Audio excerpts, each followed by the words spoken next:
സ്വർഗം തുറക്കണേ, ആത്മാവിൻ ശക്തി നൽകണമേ, വേഗം വരണമേ, സ്നേഹം പകരണമേ, ആത്മാവിലൊന്നു തൊടണമേ. ആരാധനയെ യേശുവേ,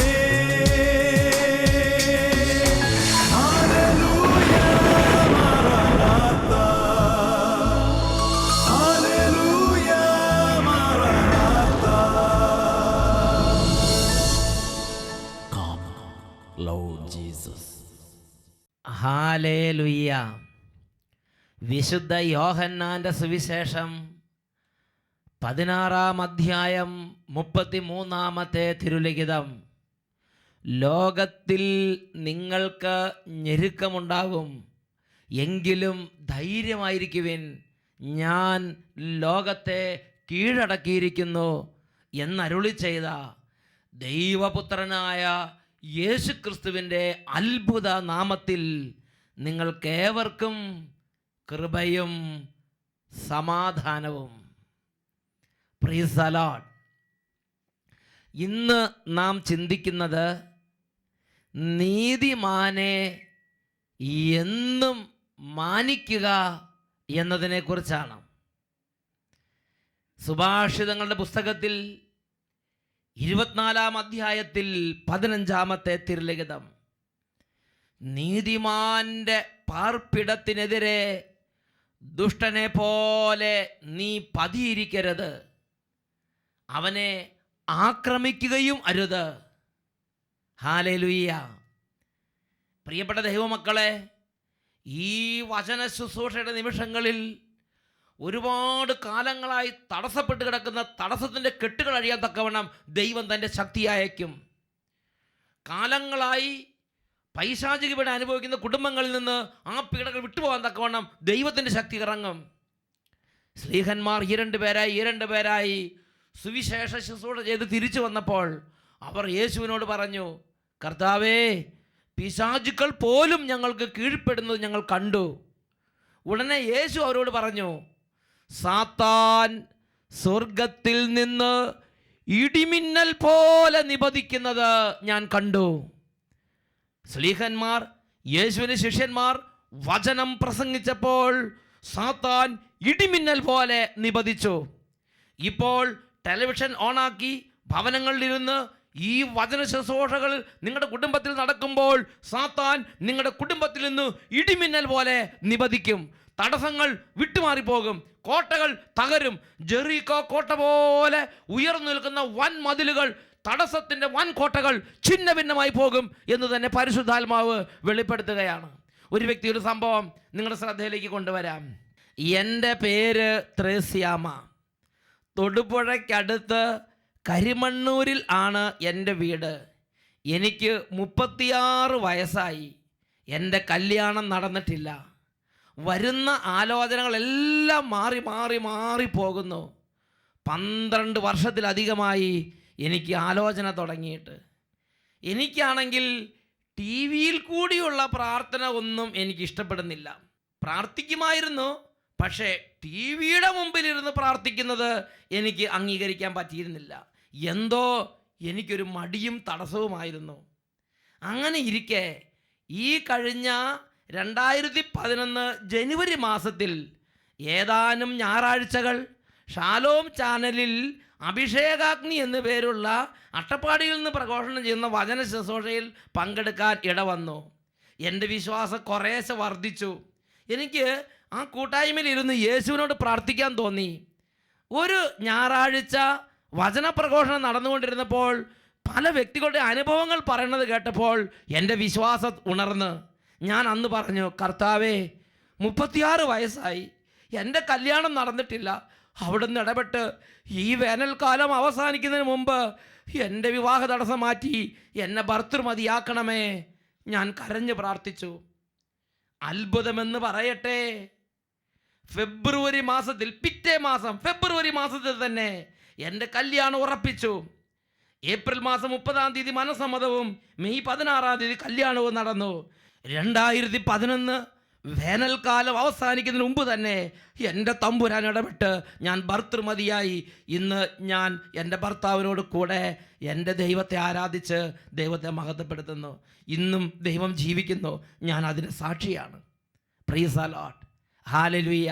പ്രിയപ്പെട്ട ദൈവമക്കളെ, ഇതുപോലെ ഏതെങ്കിലും വിധത്തിൽ ജീവിതത്തിൽ കണ്ണുനീരും തടസ്സവും വേദനയുമായി ഇരിക്കുന്ന ഒരു സാഹചര്യത്തിലാണോ നിൻ്റെ ജീവിതം കടന്നു പോകുന്നത്?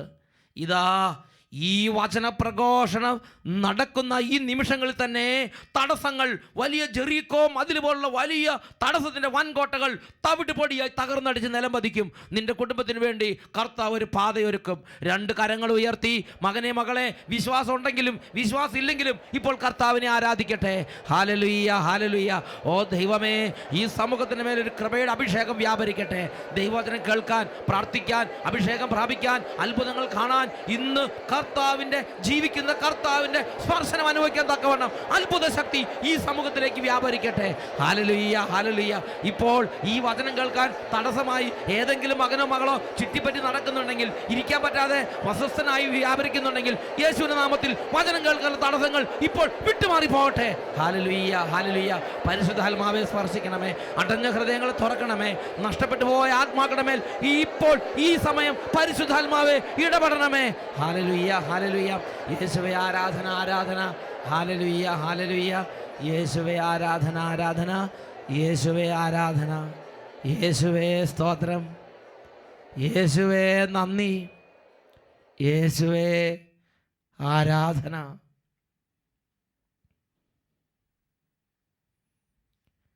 Price the Lord. ഹല്ലേലൂയ.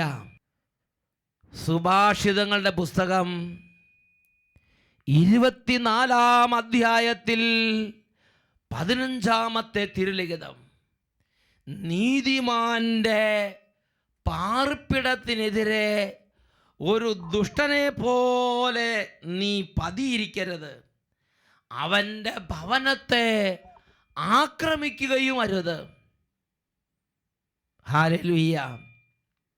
ദൈവത്തിൻ്റെ മനസ്സ് വിശുദ്ധ ലിഖിതങ്ങളിൽ അബ്രാഹാം തൊട്ട് ഇങ്ങോട്ടുള്ള അനവധി നീതിമാന്മാരോട് ഇടപെട്ട് ദൈവം നമുക്ക് വെളിപ്പെടുത്തി തന്നിരിക്കുന്നത് ഞാൻ മനസ്സിലാക്കിയത് ഇപ്രകാരമാണ്. ഞാനും നിങ്ങളും നീതിമാന്മാരെ, ദൈവം തെരഞ്ഞെടുത്ത ഒരു കുടുംബത്തെ, ദൈവം തെരഞ്ഞെടുത്ത ഒരു ജനതയെ, ദൈവം നീതീകരിച്ചവരെ ഞാനും നിങ്ങളും എന്നും മാനിക്കണമെന്ന്, ആദരിക്കണമെന്ന് ദൈവമായ കർത്താവ് ആഗ്രഹിക്കുന്നു. Price the Lord. ഇപ്പോൾ നിങ്ങളുടെ ഉള്ളിൽ ഉടനെ തന്നെ ചോദ്യം വരികയാണ്, അങ്ങനെ ആദരിച്ചില്ലെങ്കിലോ, അവരെ അങ്ങ് അപമാനിച്ചാലോ, അവർക്കെതിരെ ഇല്ലാവചനങ്ങൾ പറഞ്ഞു പരത്തിയാലോ, അവർക്കെതിരെ കള്ളസാക്ഷി കോടതി പോയി പറഞ്ഞാലോ, അവരെ കള്ളക്കേസിൽ കുടിക്കാൻ എനിക്കെന്തുണ്ടാവും?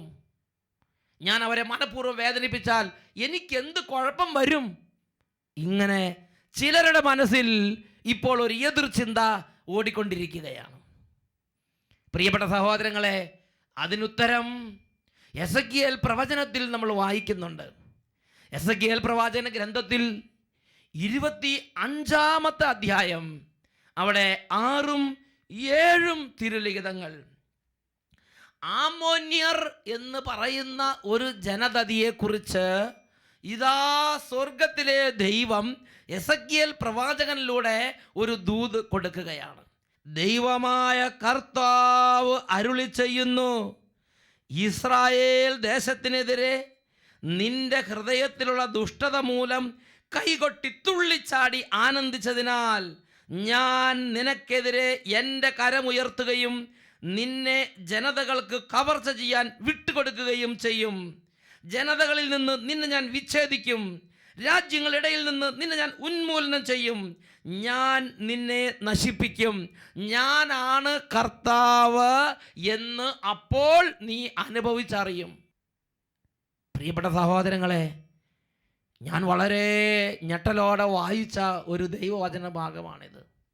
എൻ്റെയും നിങ്ങളുടെയും ഭവനത്തിൽ ഒരു ദൈവദാസൻ അപമാനിക്കപ്പെട്ടാൽ, എൻ്റെയും നിങ്ങളുടെ നാട്ടിൽ ദൈവം നീതീകരിച്ച ദൈവത്തിൻ്റെ ഒരു നീതിമാൻ അപമാനിക്കപ്പെട്ടാൽ, ദൈവത്തിൻ്റെ ഒരു നീതിമാൻ ദുഷിക്കപ്പെട്ടാൽ, തമാശയായി അവൻ ആ ദേശത്ത് അവൻ നിന്ദിതനും അപമാനിതനുമായി മാറിയാൽ, ആ ദേശത്തിൻ്റെ മേൽ ഇതാ ഒരു കണക്ക് എഴുതപ്പെട്ട് കഴിഞ്ഞു.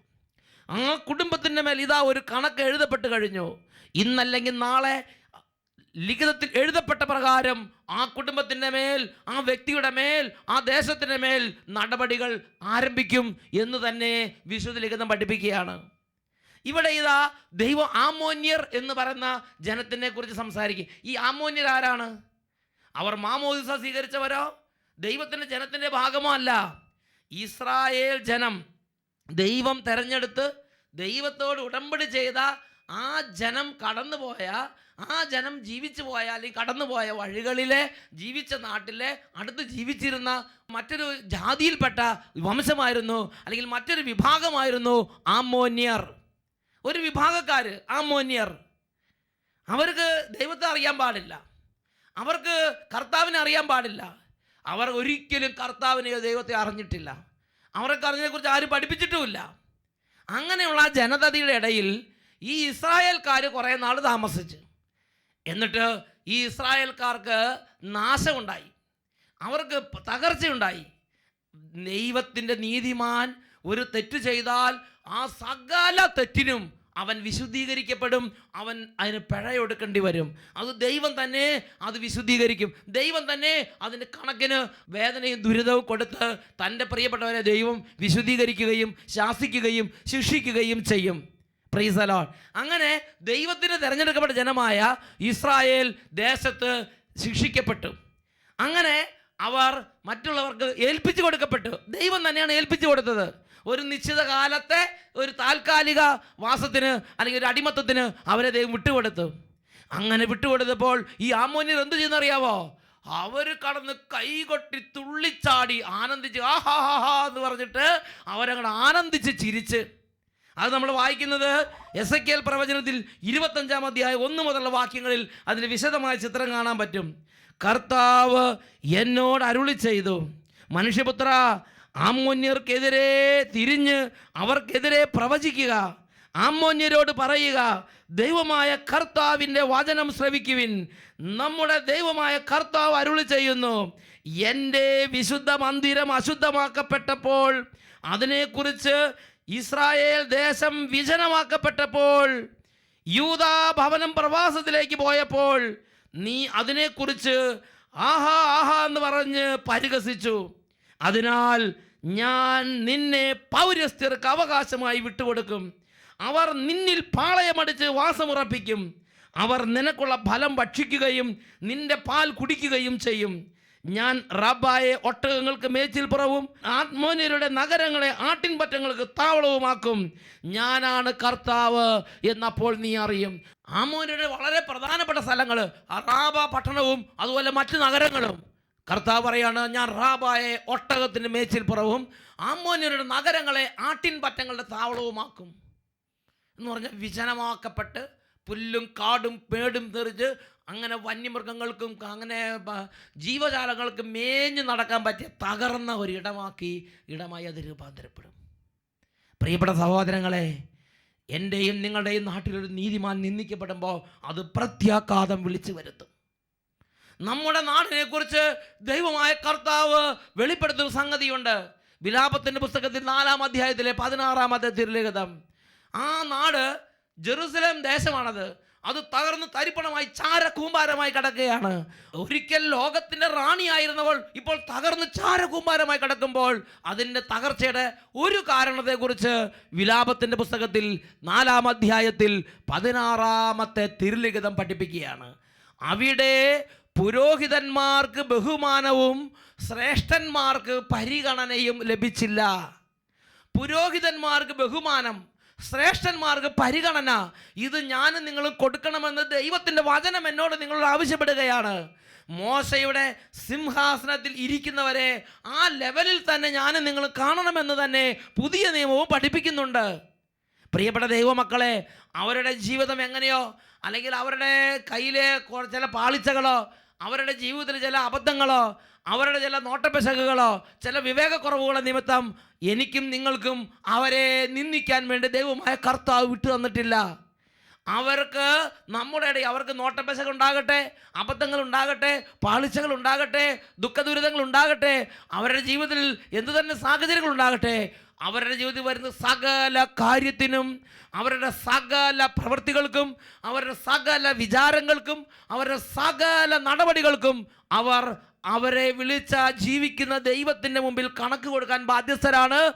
അവരെ സകല കാര്യത്തിനും ദൈവം അവരെ ന്യായം വിധിക്കും എന്ന് വിചാരിച്ച് ഞാനും നിങ്ങളും എൻ്റെയും നിങ്ങളുടെയും ഇടയിൽ ദൈവം നീതീകരിച്ച ഒരു നീതിമാനെ അപമാനിക്കാനോ നിന്ദിക്കാനോ ദൈവമായ കർത്താവ് അനുവാദം നൽകുന്നില്ല. എൻ്റെ വീട്ടിലോ നിങ്ങളുടെ വീട്ടിലോ നമ്മുടെ നാട്ടിലോ നമ്മുടെ ദേശത്തോ നമ്മുടെ സഭാ കൂട്ടായ്മകളിലോ ദൈവം നീതീകരിച്ച ഒരു ദൈവദാസൻ ഒരു ദൈവദാസി അപമാനിക്കപ്പെടാനോ നിന്ദിക്കപ്പെടാനോ ഇടവരാതെ ഞാൻ നിങ്ങൾ നോക്കണം. ഹല്ലേലൂയ. അതുപോലെ തന്നെ ദൈവം തിരഞ്ഞെടുത്ത സമൂഹം, അത് പ്രാർത്ഥനാ ഗ്രൂപ്പാകട്ടെ, അത് ഇടവക സമൂഹമാകട്ടെ, അത് രൂപതകളാകട്ടെ, അത് ദൈവത്തിൻ്റെ തിരുസഭയാകട്ടെ, ദൈവം നീതീകരിച്ച ദൈവം തിരഞ്ഞെടുത്ത ദൈവത്തോട് ഉടമ്പടി ചെയ്ത ഉടമ്പടി ജനം, ആ ജനത്തെ ഞാനും നിങ്ങളും മാനിക്കണം. ഹല്ലേലൂയ. ബഹുമാനിക്കണം. ഉടമ്പടി ജനത്തെ ബഹുമാനിക്കണമെന്ന് സകല ജാതികളോടുമായി ജീവിക്കുന്ന ദൈവം തന്നെ നിത്യമായ വചനത്താൽ ഇത് കൽപ്പിച്ചിരിക്കുകയാണ്. Price the Lord. ഈ ആമോന്യർ ദൈവത്തെ അറിയുന്നവരോ ദൈവത്തിൻ്റെ വഴികളിൽ നടക്കുന്നവരോ വചനമുള്ളവരായിരുന്നില്ല. അവർ ഇസ്രായേൽക്കാർ, അവരുടെ ഇടയിൽ ഇസ്രായേലർ ജീവിച്ചപ്പോൾ ഇസ്രായേലർക്ക് തകർച്ചയുണ്ടായപ്പോൾ ആഹാ എന്ന് പറഞ്ഞ് കൈകൊട്ടിച്ചിരിച്ച്, പക്ഷേ അങ്ങനെ പരിഹസിച്ചപ്പോൾ പിന്നീട് ആമോന്യരുടെ മേൽ തകർച്ച വന്ന് നിപതിക്കുകയാണ്. 25-ാം അധ്യായത്തിൽ 6-7 വാക്യങ്ങൾ പഠിപ്പിക്കുകയാണ്. ദൈവമായ കർത്താവ് അരുളി ചെയ്യുന്നു, ഇസ്രായേൽ ദേശത്തിനെതിരെ നിന്റെ ഹൃദയത്തിലുള്ള ദുഷ്ടത മൂലം കൈകൊട്ടി തുള്ളിച്ചാടി ആനന്ദിച്ചതിനാൽ ഞാൻ നിനക്കെതിരെ എൻ്റെ കരം ഉയർത്തുന്നു. ഇന്ന് നമ്മുടെ കുടുംബങ്ങൾക്കെതിരെ കർത്താവിൻ്റെ കരം ഉയരുന്നുണ്ടെങ്കിൽ അതിൻ്റെ ഒരു കാരണം ഇന്നലകളിൽ ദൈവം നീതീകരിച്ചവരെ അവരുടെ തകർച്ചയുടെ കാലത്ത് ഞാൻ ഹൃദയം കൊണ്ട് ഗൂഢമായി ആഹ്ലാദിച്ച് ചിരിച്ചതാണോ എന്ന് ഞാനും നിങ്ങൾ ചിന്തിച്ച് നോക്കണം. ഒരു ദൈവത്തിൻ്റെ ദാസനോ ദാസിക്കോ ദൈവത്തിൻ്റെ ജനത്തിനോ ദൈവത്തിൻ്റെ സമൂഹത്തിനോ സഭയ്ക്കോ രൂപതയ്ക്കോ ഇടവകയ്ക്കോ കോൺഗ്രിഗേഷനോ തകർച്ചയോ തളർച്ചയോ വരുമ്പോൾ എൻ്റെ ഹൃദയത്തിൽ ഗൂഢമായി ഞാൻ ആഹ്ലാദിക്കാൻ പാടില്ല. അവർക്ക് അങ്ങനെ വരണം, അല്ലെങ്കിൽ അത് വരേണ്ടതായിരുന്നു, ഇത് പണ്ടേ കിട്ടേണ്ടതായിരുന്നു, ഒരെണ്ണം ആവശ്യമായിരുന്നു. ഇങ്ങനെ നമ്മുടെ ഹൃദയത്തിൽ ആഹ്ലാദിക്കാനോ ചിന്തിക്കാനോ അങ്ങനെ അതിൽ അവർക്ക് വരുന്ന തകർച്ചയിൽ ഗൂഢമായി ആനന്ദിക്കാനോ ദൈവമായ കർത്താവ് അനുവദിക്കുന്നില്ല. സുഭാഷിതങ്ങൾ 24:17 ശത്രുവിൻ്റെ പതനത്തിൽ ആഹ്ലാദിക്കരുത്, അവൻ തട്ടി വീഴുമ്പോൾ സന്തോഷിക്കുകയും അരുത്. ഒരുപക്ഷെ നീതിമാൻ എനിക്ക് നിങ്ങൾക്കെതിരെ നിലകൊണ്ടവനായിരിക്കാം, ഒരുപക്ഷെ എനിക്ക് നിങ്ങൾക്കെതിരെ വിധിവാദം ഉച്ചരിച്ചവനായിരിക്കാം എന്ന് വിചാരിച്ച് അവർ ഒരു വീഴ്ച വരുമ്പോൾ അവർ തട്ടി വീഴുമ്പോൾ കൊള്ളാം, കുഴപ്പമില്ല, പണ്ട് എന്നോട് ഇങ്ങനെ ചെയ്തതല്ലേ, ആഹ്ലാദിക്കരുത്. കാരണം ഈ ഒരു ആഹ്ലാദം നമ്മുടെ നേരെ ദൈവത്തിൻ്റെ കരം ഉയരാൻ കാരണമാകുമെന്നാണ് ബൈബിൾ പഠിപ്പിക്കുന്നത്. പ്രിയപ്പെട്ട സഹോദരങ്ങളെ, സങ്കീർത്തന പുസ്തകത്തിൽ 34-ാം അധ്യായത്തിൽ 19-ാം തിരുലിഖിതം, നീതിമാന്റെ ക്ലേശങ്ങൾ അസംഖ്യമാണ്, എന്നാൽ കർത്താവ് അവയിൽ നിന്നെല്ലാം അവനെ മോചിപ്പിക്കും. ദൈവത്തിൻ്റെ ജനം താൽക്കാലികമായി അപമാനത്തിനും നിന്ദനത്തിനും പീഡനത്തിനും വിട്ടുകൊടുക്കപ്പെട്ടാലും കർത്താവ് വേഗം വന്ന് തൻ്റെ ജനത്തെ അടിമത്തത്തിൽ നിന്ന് ഉയർച്ചയിലേക്ക് കൂട്ടിക്കൊണ്ടുപോകും. അതുകൊണ്ട് സകല ജനതകളോടും സങ്കീർത്തന പുസ്തകത്തിൽ 15-ാം അധ്യായത്തിലെ 4-ാമത്തെ തിരുലിഖിതത്തിൽ ദൈവത്തിൻ്റെ വചനത്തിലൂടെ ദൈവം കൽപ്പിക്കുകയാണ്, നിങ്ങൾ ദൈവഭക്തനോട് ആദരം കാണിക്കണം. ദൈവഭക്തനോട് ആദരം കാണിക്കുന്നൊരു സ്വഭാവം ശീലമാക്കണം. നമ്മുടെ നാട്ടുമ്പുറങ്ങളിൽ എല്ലാ ജാതി മതസ്ഥരും പറയുന്ന ഒരു പഴഞ്ചൊല്ല് നിങ്ങൾ കേട്ടിട്ടില്ലേ? വന്നിച്ചില്ലെങ്കിലും നിന്ദിക്കരുത്. വളരെ സത്യമാണത്.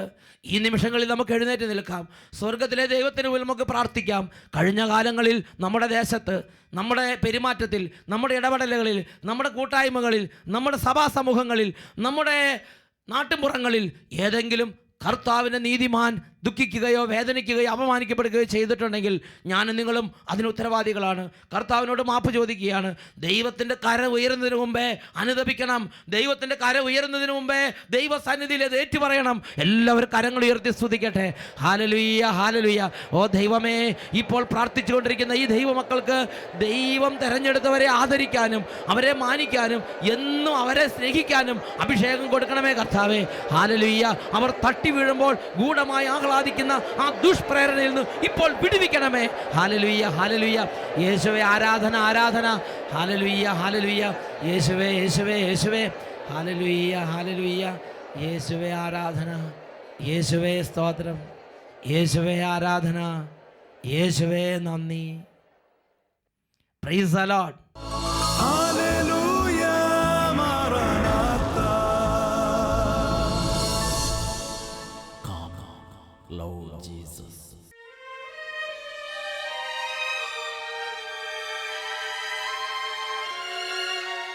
ഹല്ലേലൂയ. യേശുവേ സ്തോത്രം, യേശുവേ നന്ദി. യോഹന്നാന്റെ സുവിശേഷം 14-ാം അധ്യായം 14-ാം തിരുലിഖിതം.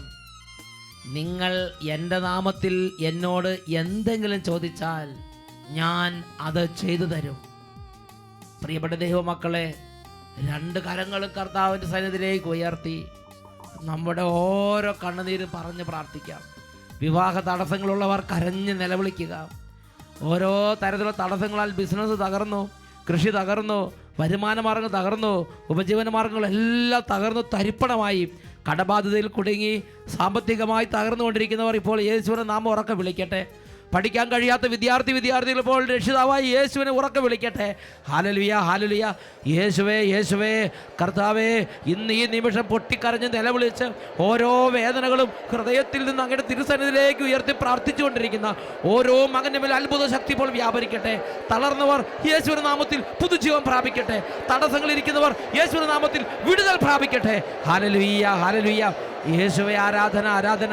രോഗികളായ കുഞ്ഞുങ്ങൾ യേശുവിന്റെ നാമത്തിൽ സൗഖ്യം പ്രാപിക്കട്ടെ. Hallelujah, hallelujah. Hallelujah, maranatha. Lord Jesus.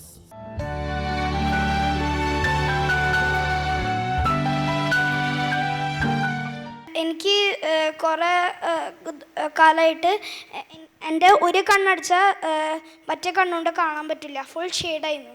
അപ്പം കാണാൻ പറ്റാത്ത ഒട്ടും കാണത്തില്ല, ഒട്ടും കാണില്ലായിരുന്നു. അത് കഴിഞ്ഞിട്ട് ഇവിടെ ആരാധനയുടെ സമയത്ത് ബെഞ്ചിന് പ്രാർത്ഥന, ആദ്യത്തെ ദിവസം ഞായറാഴ്ച ദിവസം ബെഞ്ചിന് പ്രാർത്ഥന സമയത്ത് അച്ഛന് സ്തുതിച്ചുകൊണ്ടിരിക്കുന്ന സമയത്ത് അച്ഛൻ പറഞ്ഞു, ഒരു കുട്ടിയുടെ ഒരു കണ്ണ് സുഖപ്പെട്ടിട്ടുണ്ട്. അപ്പോൾ ഞാൻ ഒരു കണ്ണടച്ച് നോക്കിയപ്പോൾ എനിക്ക് ഫുൾ ക്ലിയർലി കാണാം. ക്ലിയർ ആയിട്ട് പറ. കഴിഞ്ഞ ഡിസംബറിൽ ഇവന് ഈ കണ്ണിൻ്റെ കാഴ്ച നഷ്ടപ്പെട്ടു. ഞങ്ങൾ ഡോക്ടറെ അടുത്ത് പോയി. അപ്പോൾ ഡോക്ടർ പ്രിസ്ക്രിപ്ഷൻ അനുസരിച്ചിട്ട് സിലിണ്ടറിക്കൽ -7, വിഷൻ എഴുതിയിരിക്കുന്നത് 6/36, മറ്റേത് 6/6 നോർമൽ. എന്നിട്ട് ഞങ്ങൾ പ്രാർത്ഥിച്ചു. 5 തുള്ളി മരുന്നുകളും മറ്റു ടാബ്ലറ്റ്സ് ഉപയോഗിച്ചു, ഒരു കുറവുണ്ടായില്ല. സെഹിയോനിലേക്ക് ടിക്കറ്റ് കിട്ടി, റിസർവേഷൻ കിട്ടി. അന്ന് ഇവൻ ഈ കണ്ണാടി പൊട്ടിച്ച് കളഞ്ഞു. ഈ കണ്ണാടി, അതായത് എക്സസൈസിനുള്ളത് 5 മണിക്കൂർ ഈ ഇത് വെച്ച ഒരു കണ്ണടച്ച് എക്സസൈസ് ചെയ്യണം. എന്നിട്ട് അത് പൊട്ടിച്ച് കളഞ്ഞു. പിന്നെ ഞാനത് വാങ്ങിച്ചില്ല.